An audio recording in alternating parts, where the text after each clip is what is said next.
Gli studenti del Veneto consegnano il premio zero all'assessore regionale all'istruzione. È successo ieri pomeriggio a Palazzo Ferrofini, sede del Consiglio regionale del Veneto, in un presidio organizzato dalla rete degli studenti medi del Veneto e dall'Unione degli Universitari di Padova, Venezia e Verona, che hanno consegnato appunto alla regione e all'assessore Elena Donazzan il premio zero per tutto l'impegno che non hanno dimostrato nell'interessarsi e nel risolvere le problematiche delle scuole e dell'università. Questo è Sveglia Veneto, io sono Jack Calcetto, stai ascoltando il podcast dedicato all'informazione vista da Nord-Est.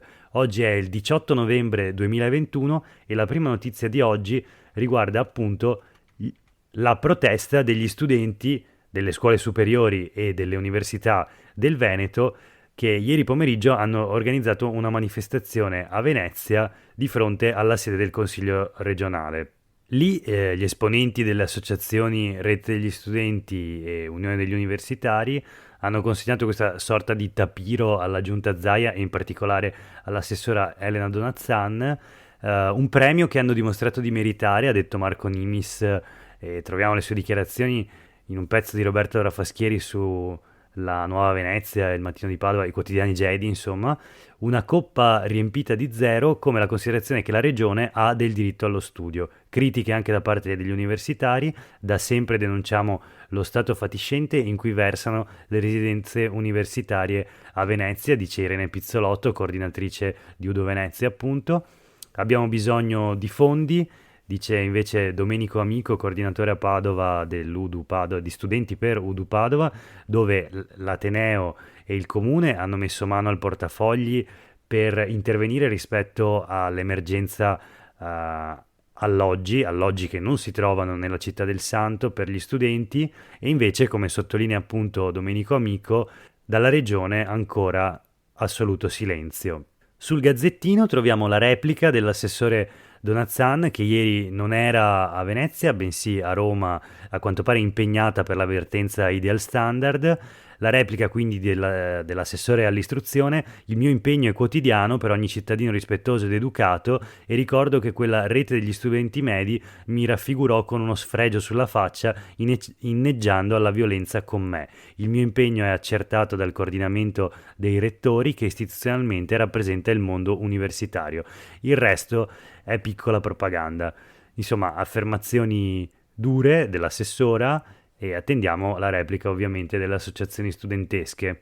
Per la seconda notizia di oggi restiamo a Venezia, restiamo in regione e parliamo di cultura.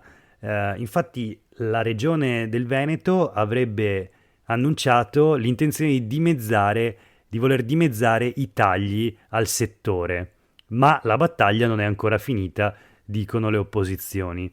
Ecco, ne avevamo parlato nei giorni scorsi in questo podcast dei tagli alla cultura da parte della Regione Veneto, che è in coda alla classifica degli investimenti regionali in cultura. Peggio di noi, se non ricordo male, solo la Liguria come investimento pro capite a favore delle attività culturali. Negli ultimi anni, infatti, il Veneto ha speso 3,5 euro a testa, insomma ogni cittadino veneto ha contribuito con 3,5 euro ogni anno al settore culturale. Nel nuovo bilancio regionale erano stati annunciati ulteriori tagli e quindi il mondo della cultura aveva protestato con i teatri e le altre istituzioni, diciamo, culturali del Veneto. Quindi dopo la forte mobilitazione del settore, la Giunta aumenta le somme del 2020, leggiamo ad esempio sul Gazzettino. Invece il Corriere del Veneto riporta i numeri: i fondi crescono da 10 a 14 milioni, l'opposizione non basta, la Lega invece parla di impegni rispettati.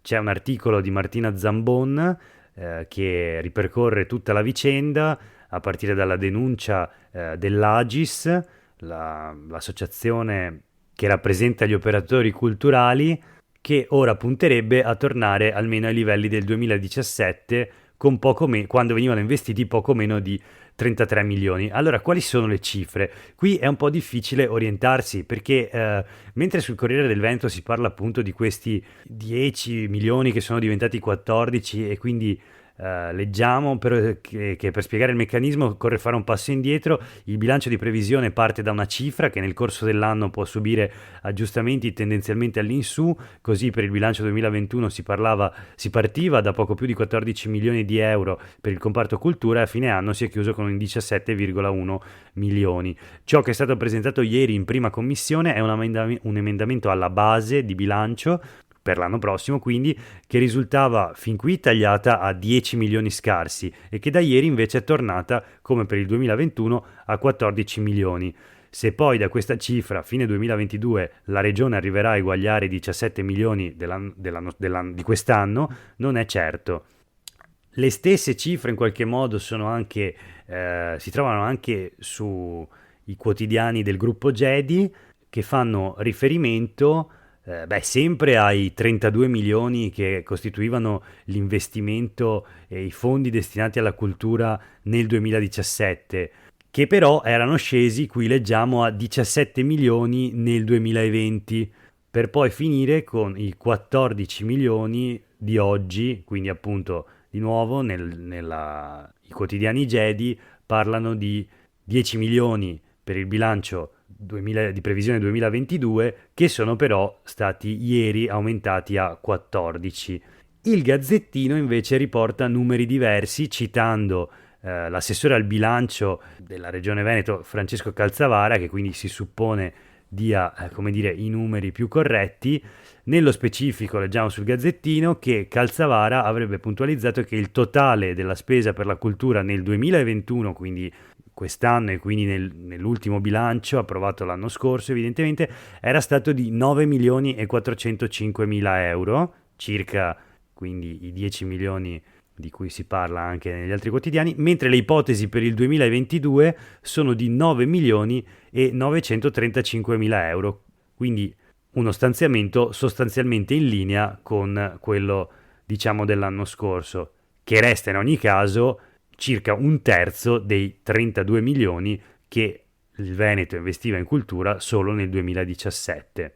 Insomma, al di là delle cifre, il commento dell'assessore regionale al bilancio è che abbiamo ripristinato oltre 4 milioni di euro da destinare alla cultura, un atto dovuto che dimostra ancora una volta l'importanza assegnata da questa amministrazione ai nostri beni artistici e culturali. Questa in realtà è una dichiarazione del presidente dell'intergruppo Liga Veneta, Alberto Villanova, assieme alla presidente della Commissione Cultura, del Consiglio regionale e della Commissione Bilancio.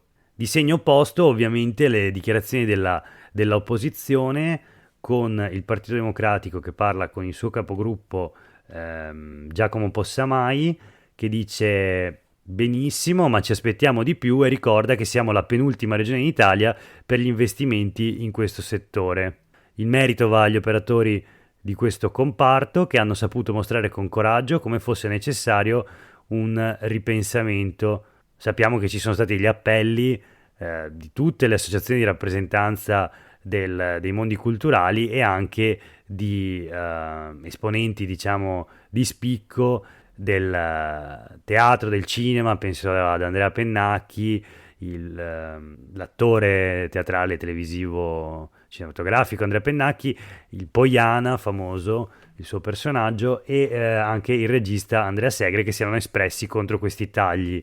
C'è la dichiarazione anche della vicepresidente di minoranza della Commissione Cultura, Elena Ostanel. Le mobilitazioni di questi giorni hanno portato a un primo risultato. Sono stata costantemente in contatto con tutti i soggetti che in queste settimane hanno fatto sentire la loro voce, come Agis e Res, una rete che unisce 38 teatri in tutto il Veneto.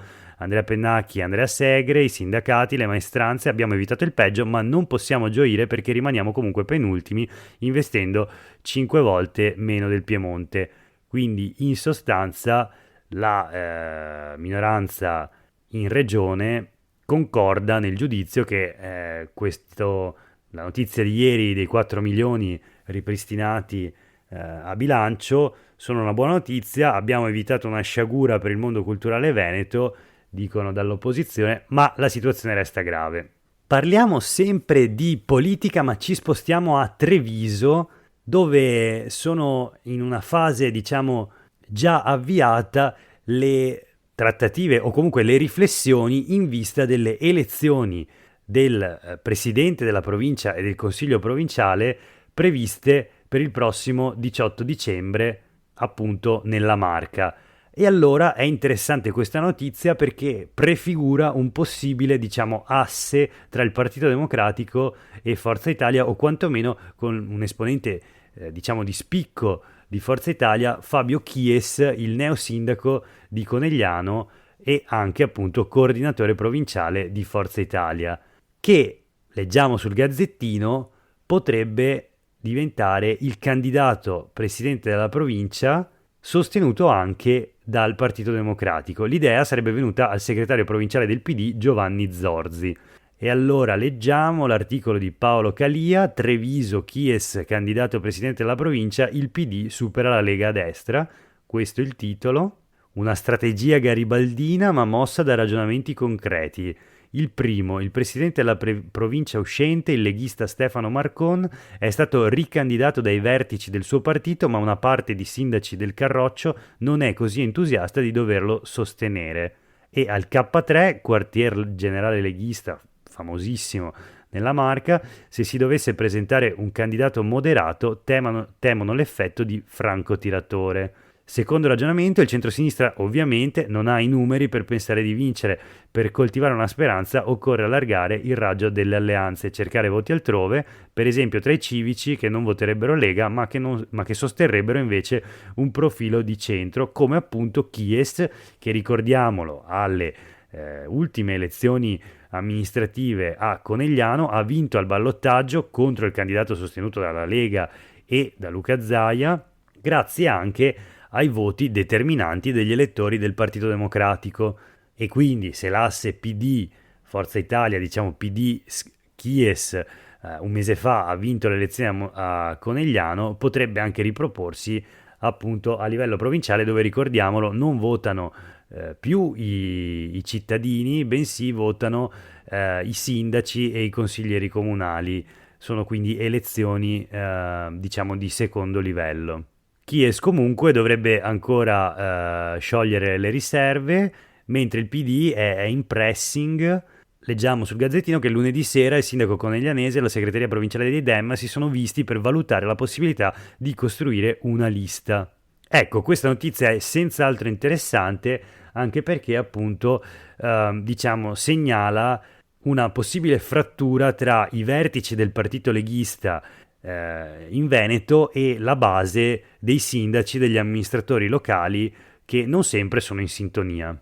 Ci spostiamo adesso nel Veneto occidentale per la quarta notizia della puntata di oggi di Sveglia Veneto e parliamo di PFAS, in realtà di uno studio dell'Università di Padova che, diciamo, introduce un nuovo sospetto. Potrebbero infatti i PFAS causare anche il Parkinson. Leggiamo sul Corriere del Veneto che i PFAS possono essere coinvolti nell'insorgere di anomalie nel sistema nervoso e nel Parkinson. A dirlo sarebbe appunto questo recente studio sugli effetti delle sostanze perfluoralchiliche sul sistema nervoso, condotto da un gruppo di ricerca guidato dal professore Carlo Foresta, che sappiamo essere esperto e ad avere all'attivo già diversi studi sull'argomento. Un lavoro congiunto dell'Università di Padova e del VIM, il Veneto Institute of Molecular Medicine, i cui dati preliminari sono stati pubblicati sulla rivista Environment International. Quello che emerge dallo studio fa ipotizzare che durante la fase dello sviluppo embrionale i PFAS si integrano con le membrane neuronali, modificandone la struttura e la stabilità, e con il sistema nervoso, oltre al coinvolgimento nel processo degenerativo del Parkinson.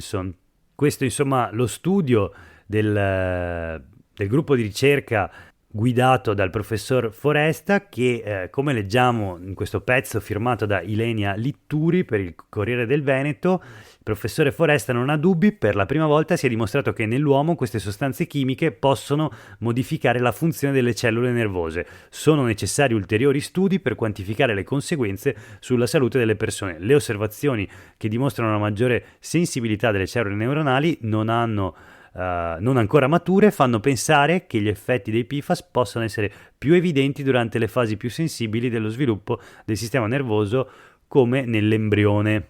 E nuovi studi sarebbero appunto in corso per determinare le conseguenze funzionali di queste osservazioni. Sicuramente una notizia che meriterebbe, e speriamo meriterà in futuro, doverosi approfondimenti. Se non altro perché l'inquinamento da PFAS interessa un'area molto vasta della nostra regione, che va dal Vicentino al Veronese al Padovano, interessando una popolazione di quasi 500.000 di persone. Proseguiamo parlando di virus, questa volta un'infezione fra gli animali, è l'influenza aviaria, ne abbiamo parlato anche in questo caso nei giorni scorsi, e c'erano stati dei focolai a Verona, però adesso leggiamo sui quotidiani Gedi, del gruppo Gedi, l'influenza aviaria si estende a tutto il Veneto, o comunque nel Veneto. Ci sono 2 casi nel Padovano dopo i 60 registrati a Verona. L'aggressione del virus costringe ora a sopprimere e smaltire 20.000 tacchini e 600.000 galline ovaiole, danni quindi per milioni. Insomma, il fronte di una pandemia fra gli animali in questo caso, che però ha sicuramente un impatto dal punto di vista economico e comunque necessita ovviamente un monitoraggio dal punto di vista sanitario. Ultima notizia per oggi: la manifestazione unitaria dei sindacati contro la legge di bilancio si svolgerà in Veneto sabato mattina a partire dalle ore 10:30 in Piazza Ferretto a Mestre. Per oggi è davvero tutto, grazie per aver seguito questo podcast Sveglia Veneto, il podcast dedicato all'informazione vista da Nord-Est. Io sono Jack Calcetto, ti auguro una buona giornata. Oggi è il 18 novembre 2021, a domani.